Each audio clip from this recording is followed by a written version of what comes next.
इनाम और आप देख रहे हैं मैजिक वाली सरकार। अगर आपने मेरा चैनल सब्सक्राइब नहीं किया तो मेरे चैनल को सब्सक्राइब करना मत भूलिएगा और मेरी वीडियो को लाइक करना भी मत भूलिएगा।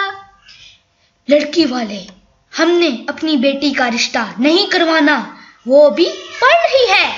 लड़के वाले, तो हमारा लड़का कौन सा कक्का है जो उसकी किताबें फाड़ देगा।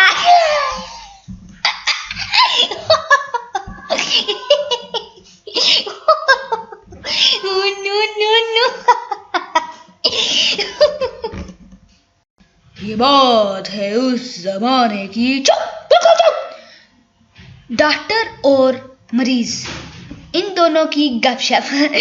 डॉक्टर, कोई पुरानी बीमारी है, अंदर ही अंदर आपको खा रही है। मरीज, ऐसा बोला, बाहर ही बैठी है।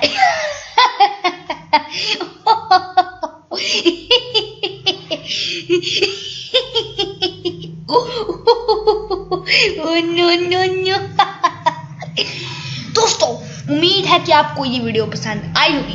अगर आपको ये वीडियो पसंद आई है तो मेरा चैनल सब्सक्राइब करना मत भूलिएगा और इस वीडियो को लाइक करना भी मत भूलिएगा। बहुत बहुत शुक्रिया। अल्लाह हाफिज़।